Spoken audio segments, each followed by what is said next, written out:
Hola, soy Mai Morón, coach personal, experta en nutrición emocional y hábitos saludables, y he querido hoy que me acompañe en una entrevista un poco aquí, vamos a ser informal, con el que ha sido mi profesor de mindfulness, de autocompasión, ahora, bueno, además de colega amigo, y me gustaría que nos hablara hoy del concepto de autocompasión y el cómo lo podemos aplicar a nuestro autocuidado, que es de lo que yo hablo en muchísimas ocasiones, ¿no? Entonces, él es Nacho Luque. Para mí, sobre todo, el concepto de autocompasión está muy unido a permitirse y autocuidado y sobre todo a escucharnos interiormente, ¿no?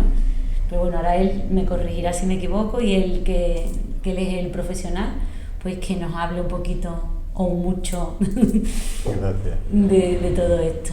Personalmente cultivo la conciencia y de alguna manera intento pues acompañar a la gente que quiera hacerlo, ¿no? La autocompasión yo además lo considero como el gran temazo dentro de esa conciencia, ¿no? Porque todos nos acercamos a este mundo, podríamos decir, de la meditación, del mindfulness, de la presencia, del aquí, del ahora y demás. Básicamente porque hay como una necesidad de dejar de correr, dejar de pelearme con el día a día, ¿no? Y entramos, digamos, en esta práctica por ahí. Pero cuando empieza todo eso a funcionar, cuando empieza a atenuarse esa lucha continua con lo que hay fuera, empiezas a darte cuenta de que todavía hay un rum ahí de un saborcillo amargo, ¿no? Yo siempre digo que la lucha sabe amarga, ¿no? Y la paz sabe dulce. Entonces empiezas a tener mucha paz exterior, pero el saborcillo no llega, ¿no? Aquí hay algo. Entonces cuando empiezas a mirar dentro es cuando dices, aquí sí que hay todavía tela, ¿no? Aquí sí que hay lucha. Entonces la autocompasión lo que nos ayuda es a aprender, a desarrollar la habilidad, porque al final todo esto son habilidades, no son dones, esto está al alcance de todo el mundo, no hay limitaciones. A desarrollar la habilidad de tratarte, como tú bien decías, con amabilidad, con motivación, con cariño, decirte lo que te gustaría escuchar y no lo que habitualmente te cuentas, ¿no? Yo una frase que me gusta mucho, que empleo bastante, ¿no? Ten cuidado con lo que te cuentas, porque te estás escuchando. Sí, y te lo estás creyendo. Te lo estás creyendo, ¿sabes?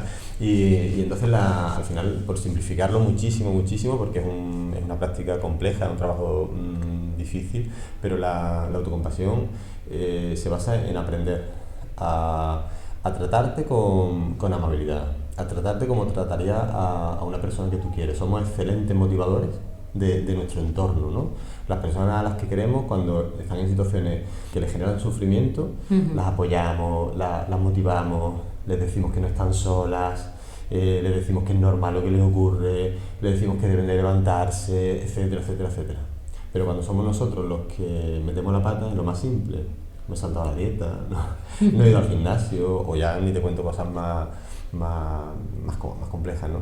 Nos castigamos, nos machacamos, ¿no? Entonces, bueno, pues se trata un poco de terminar con esa lucha que hay sí, y sobre todo a mí lo que sí me gustó mucho cuando estuve contigo formándome fue el concepto de las frases autocompasivas, ¿no? Esa conversación autocompasiva con nosotros mismos, porque esa vocecilla, como nos asociamos tanto a esa voz interna, autocrítica, ese juez interior, bueno, que esas voces vienen de mucho, que a lo mejor no es tu propia voz, es la voz que has escuchado de tus padres, de tus abuelos, de tus profesores, de tus referentes, ¿no? Pero bueno, lo tienes ahí muy metido y te has criado, te has educado, y tu personalidad se ha creado un poco en torno a ese juez interior, ¿no? Que es esa voz tan autocrítica que no nos deja muchas veces conseguir nuestros objetivos. Entonces, esa frase autocompasiva, esa escucha autocompasiva, el empezar a hablarnos autocompasivamente, con amabilidad, con cariño, como tú dices, ¿no? A mí eso me pareció mágico.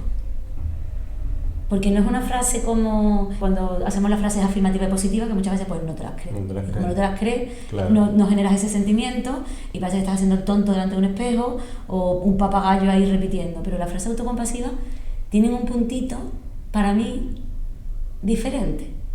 Porque te da como un abanico más de posibilidades que yo pueda permitirme. Efectivamente, es como que abre la posibilidad. muchas veces si tú te dices yo puedo, por ejemplo, ¿no? Ahora se ha puesto muy de moda todo este tipo de frases se le llama de empoderamiento y demás, ¿no? Cuando estás mal te mira y te dice yo puedo, y muchas veces le dices yo puedo y escuchas de pronto una vocecita por atrás que dice ja, ja, ja, ja. No te lo crees ni tú, ¿no? Entonces a veces es más frustrante, ¿no? Y la idea de la frase autocompasiva está precisamente ahí, ¿no? En generar la posibilidad, ¿no? El que ojalá yo pueda, ¿no? Si me lo propongo puedo, el crear la posibilidad, y sobre todo está relacionado con lo que a ti te gustaría escuchar en ese momento. Esto es muy interesante porque hay un apoyo por parte de la comunidad científica en este tipo de frases. Esto no es un concepto meramente de mentalizarte y de creértelo, es que funciona, ¿verdad? Sí, sí. De hecho, hoy día se habla ya de la ciencia de la compasión, ¿no? Hay multitud de publicaciones con carácter científico sobre este tema. Tu cerebro reacciona a determinados estímulos visuales y no visuales. Por ejemplo, si tienes, imagínate que tienes mucha hambre, y ves comida, ves de pronto comida, pues tu cerebro reacciona y tu cuerpo reacciona a saliva, ¿no? Tu cuerpo reacciona. Pero no hace falta que la veas, simplemente con que la imagines, tu cuerpo, cuando tú tienes mucha sed, imagina el agua fresquita más y no veas. Cuando ves una escena erótica, oye, pues tu cuerpo reacciona. Cuando imaginas una escena erótica, tu cuerpo también reacciona. Cuando a ti te hablan mal, cuando a ti te gritan, por ejemplo, tu cerebro reacciona y tu cuerpo reacciona. Pero no hace falta que te griten o que te hablen mal. Cuando tú recuerdas cómo te hablaron de mal el otro día, por ejemplo, tu cerebro reacciona y tu cuerpo reacciona. Esas emociones que aparecen, esas presiones, ¿no? En el pecho, en el esas estómago, sensaciones, ¿no? ¿no? Entonces, a esa forma de visualizar, de imaginar eso que ocurrió o eso que puede ocurrir, tu cerebro reacciona. Cuando tú estás mal y alguien te habla bien, estás en un momento de sufrimiento, el que sea, un grave o simple, y alguien viene y te habla con cariño, tu cerebro reacciona, pero químicamente tu cuerpo reacciona, y hay oxitocina, hay un componente muy interesante a nivel químico. Pero no hace falta que eso ocurra realmente, es como la comida, como las cuestiones eróticas, como el miedo. Si tú imaginas que alguien te está hablando con amabilidad, con cariño, o que tú te estás hablando con amabilidad, con cariño, tu cerebro, tu cuerpo reaccionan de la misma manera. Estamos hablando de cuestiones hormonales, química pura. Sí. Y entonces es interesantísimo. Podríamos decir que ese es el enfoque, ¿no? que podrían llevar esas frases autocompasivas. Pero sobre todo luego además lo que se persigue es crear el hábito. Claro. El hablarte así. Cuando tú antes lo estabas mencionando, cuando desde pequeño quizás, o en cualquier momento de tu vida, empiezan a lanzarte una determinada frase, quizás no hace falta que sea muy destructiva, pero el crío, por ejemplo, que todos los días lo levantas por la mañana diciéndole venga que vas tarde, al final empieza venga que voy tarde, y es posible que genere esa inercia y ya vaya tarde a todos sitios. Y si sigues con esa inercia durante toda la vida, al final tu vida va tarde y va siempre corriendo a todos sitios, ¿no? Tú imagínate el niño que en vez de levantarlo diciéndole venga que vamos tarde, lo levantas con una risa, lo levantas con una chuchón, con un apretón, ¿no? con cariño. Ese niño lo que está escuchando es distinto, y lo que empieza a contarse es muy distinto. A los niños, a los adultos, a los mayores. Entonces, esa voz que hemos ido elaborando a lo largo de nuestra historia, tan autocrítica, que tanto nos empuja, que tanto nos fustiga y demás, el trabajo de la autocompasión lo que pretende es educarla, podríamos decir, ¿no? Convertirla en esa voz autocompasiva, que yo sea capaz de decirme a mí mismo de manera automática eso que soy capaz de decirle de manera automática a una persona, un ser querido que quiero. Fíjate qué interesante. Y fíjate, Nacho, que las personas que a mí me siguen, que normalmente, o por regla general, pues tienen un conflicto bastante potente con el tema de su relación con la comida y con su cuerpo, con ellas mismas, porque al final la comida para mí es una metáfora de ti misma, ¿no? Entonces, una cosa que hacemos tan repetidamente durante toda nuestra vida, que yo creo que es con una de las relaciones más importantes que tenemos en la vida, porque además es una relación de vida o muerte, es decir, ¿no? Para mí es importante, ¿no? Porque habrá personas que salgan, entren de tu vida, pero con la comida, con el alimento, tenemos que seguir relacionándonos siempre, ¿vale? Entonces, tienen esa relación amor-odio, entonces tienen esa voz al principio tan machacona de cómetelo, por un día no pasa nada, pero después tienen la otra voz, no te lo tendrías que haber comido, y ahora eso genera ese sentimiento de culpabilidad, que genera además una química en tu cuerpo porque te empiezas a sentir culpable y te empiezas a sentir mal y te genera impotencia, la autoestima por los suelos. Es decir, ahí hay un dolor para el que lo sufre, hay sufrimiento, vamos, ya no es que dolor, es que hay sufrimiento. Entonces ahí, por ejemplo, yo la autocompasión me parece magia, si lo empiezas a aplicar. ¿Qué le dirías tú a esas personas que llevan toda su vida además con esa relación? Digo toda su vida porque esto normalmente empieza el concepto de dieta y el concepto del peso y de la estética y esos cánones de belleza y el no gustarte en el espejo. Tú sabes que además, sobre todo las chicas, ¿no? Cuando se miran en el espejo, critican, no, somos lo siguiente.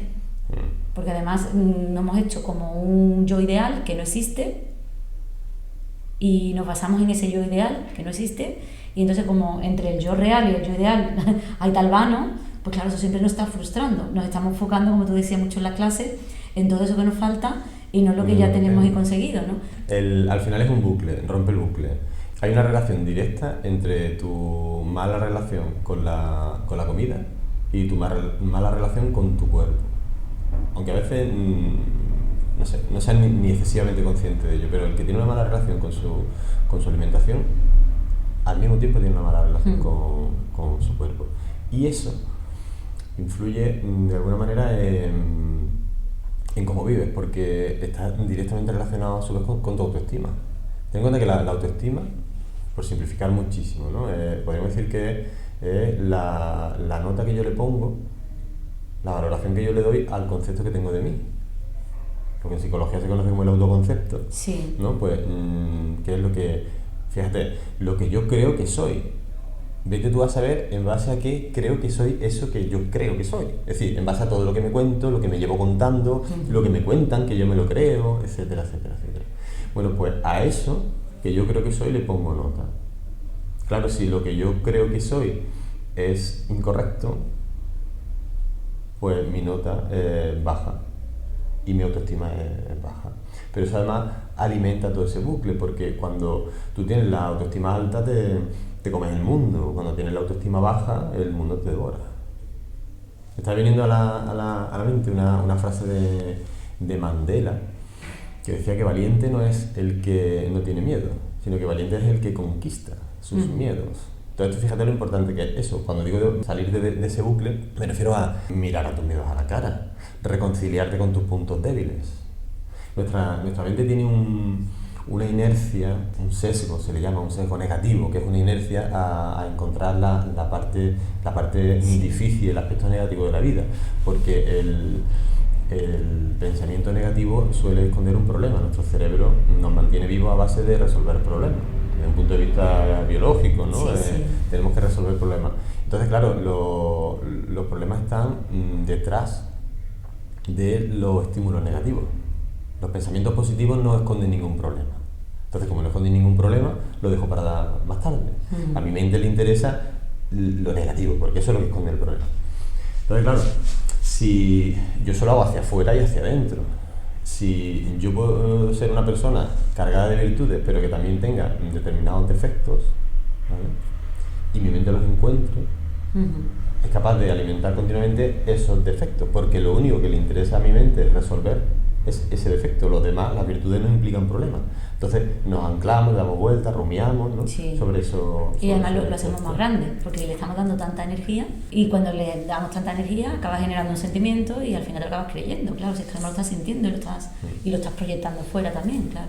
Y además que no lo creemos, porque ese proceso tiene lógica, ¿no? El darle prioridad a lo que falta, como tú decías, a los defectos, a lo negativo. Pero claro, cuando, como también tú decías, lo que falta es, de alguna manera, algo casi imaginario, ¿no? Porque vivimos con ese paradigma de la perfección, del 10, ¿no? Lo que me falta para llegar al 10 es lo que, podemos decir, lo que refleja mis carencias, y a eso es lo que le doy la vuelta, le doy la vuelta, le doy la vuelta. Y entonces, cuando empezamos a darle vuelta a eso que falta, siempre encontramos a algún culpable de no tener eso que me falta. El culpable puede ser tú o puedo ser yo. Con esa primera parte, ese acercamiento a este tipo de prácticas, hemos aprendido, como decíamos, a dejar de pelearnos con los culpables que hay fuera. Pero ¿qué pasa cuando encuentro que yo soy el culpable de lo que me falta, ¿no?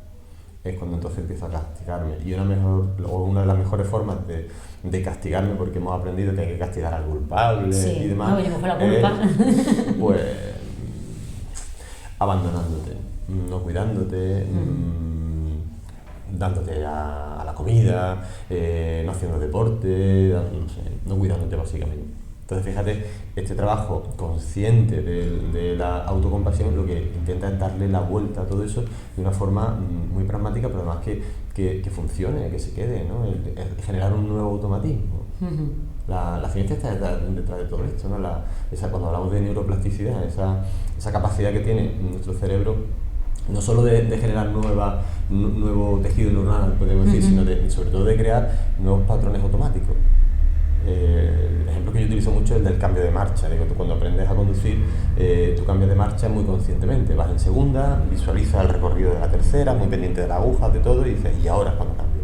Y así estás un tiempo, pero al cabo de un tiempo, conduces cambias de marcha de forma automática. Hoy día ya no piensas ni en qué marcha vas, ¿no?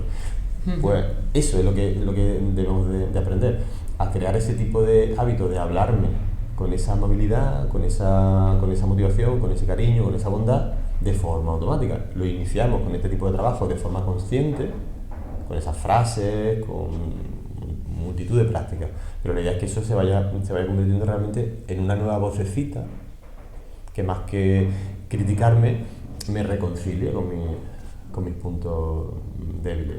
Yo puedo ser una persona totalmente insegura, por ejemplo, pero yo puedo reconciliarme con esa inseguridad y vivir sin escudo defensivo, y eso trae la serenidad a mi vida, incrementa la confianza en mí mismo, etc. Pero mira, hay una cosa muy curiosa que a mí que yo eso ya lo tengo muy integrado, pero era cuando esa lucha constante por querer sentirnos de una manera diferente a como lo estábamos sintiendo, ¿no? Es decir, si tú te estás sintiendo triste porque en este momento puntual de tu vida, oye, pues cualquier cosa, un duelo, una pérdida, hay mil razones para sentirte triste, pues es como que hay una lucha porque no me quiero sentir como me estoy sintiendo actualmente. Entonces es una guerra por salir del estado actual. Eso a mí me ayudó mucho también el mindfulness, porque el mindfulness también te reconcilia de alguna manera con lo que es, y lo que es. Si ahora mismo te estás sintiendo triste, oye, y ahora entro con la autocompasión, permítete sentirte triste, que no pasa nada, que es normal que te sientas triste. A mí la palabra normalidad me encantó cuando tú la hablabas, porque al final es que es normal, es que te ha dejado, es que te han echado del trabajo, es que tienes un niño malito. Es que es normal. Claro, es normal. Ahora, dentro de eso, ¿qué recursos hay para que tú en este momento, con eso que tú ya tienes, que no se va a solucionar, porque ya está, podemos hacer para que tú te sientas mejor, o para que atenúes a lo mejor ese sufrimiento? Porque al final sufrimiento, tú sabes mejor que yo, que lo tenemos en la mente, por la interpretación que estamos haciendo de toda esa historia, ¿no? El dolor es inevitable, pero el sufrimiento emocional, y es verdad. Entonces, ¿qué le diríamos también a esas chicas, a esas personas que no quieren aceptar ni su cuerpo en este momento? Es decir, en este momento te sobran 20 kilos, en este momento te sientes ahora mismo como te sientes, en este momento estás en lucha con tu imagen. Es decir, ¿qué podemos hacer para que ya hoy, en este momento, que nos están escuchando, se puedan sentir un poquito mejor? O ya no sentirse, sino por lo menos esa aceptación radical, como tú también la hablabas, ¿no? De hecho, el primer paso está en... Y es un ejercicio, es decir, esto no es que de pronto te ilumine, sino que es como el ponerte en forma. Tienes que empezar a hacer deporte para ponerte en forma, y llega un momento en el que estás en forma, ¿no? Y ya lo mantienes. Esto es igual, tienes que empezar por trabajar. Cuando hablamos de trabajar, es un entrenamiento, todo este tipo de prácticas son entrenamientos, podemos decir, de tipo mental, pero que funcionan. Tienes que trabajar el entender, como tú decías ahora mismo, que es normal el yo encontrarme mal porque tengo exceso de peso si considero que eso no es lo que debería de tener. Es decir, el reconciliarme con ese sentirme mal. Yo sé que todo esto suena quizás un poco extraño, pero el permitirme sentirme mal, el permitirme estar triste, el aceptar el cómo me siento. Y ahora, una vez que acepto el cómo me siento, es cuando puedo, de alguna manera, empezar el cambio. Mientras yo no acepte El cómo yo me siento de mal, estoy peleándome contra ese mismo hecho, me estoy resistiendo a lo que está ocurriendo. Si pusiéramos un ejemplo simple, sería, no sé, como darte un porrazo contra la pared, eso duele, ¿no? Y tú ahora no quisieras tener ese dolor.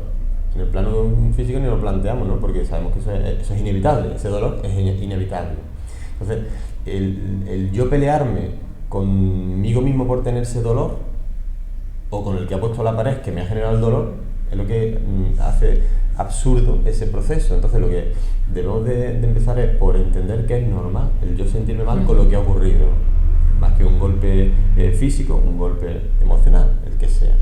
Y desde ahí empezar a hacer cero esa resistencia al como yo me encuentro, aceptación de la resistencia. Cuando hay resistencia me alejo mucho de esa aceptación. Y ahí es donde empieza el cambio. Una vez que has frenado, que es la clave, el entender que es normal que lo que te esté ocurriendo ahora mismo te esté generando sufrimiento, tienes que empezar a abrirte fuera y entender que, como tú decías, que es normal. Tratamos muchísimo un concepto en el campo de la autocompasión, en el cultivo de la autocompasión, que es el de la humanidad compartida, sí. Que es la clave. Cuando tú sufres, encima te sientas aislado, tienes un sentimiento de soledad, es como que tú eres lo peor, y que todo te pasa a ti, ¿no? Y todo me pasa a mí. ¿no? Y si tú te paras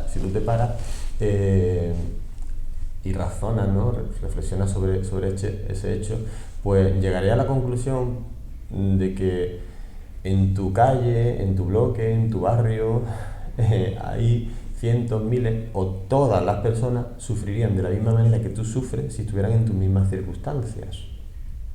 Somos muy poco originales, sí. Pero todos sufrimos por lo mismo, distintas intensidades, evidentemente. Todos nos entristecemos cuando ocurren determinadas cuestiones, todos nos frustramos cuando ocurren determinadas cuestiones, etcétera, etcétera.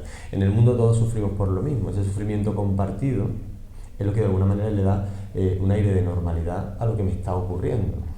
No me refiero a tener 20 kilos de más, si fuera el caso, sino al sentirme mal con esos 20 kilos de más. Sí, si los 20 kilos son una consecuencia, ¿sabe Dios de qué? Porque también lo que nos pasa es que nos enfocamos tanto siempre, o normalmente, o por regla general, ¿no?, en la consecuencia, que por eso también seguimos con ese sufrimiento. Si fuéramos a la causa, a la raíz, al síntoma, sí, es decir, ese peso no está ahí porque sí, vendrá, ese cuerpo te está dando un mensaje. Si es que yo creo que además nuestro sentimiento, nuestro sentir, es nuestro GPS.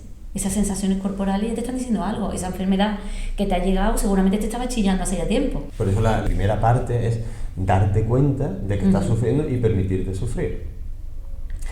Esa segunda parte, una vez que tú ya de alguna manera has integrado y has decidido dejar de pelearte con ese sufrimiento, es entender que además de eso no estás haciendo un sobreesfuerzo, porque es que esto es lo que nos ocurriría a todos.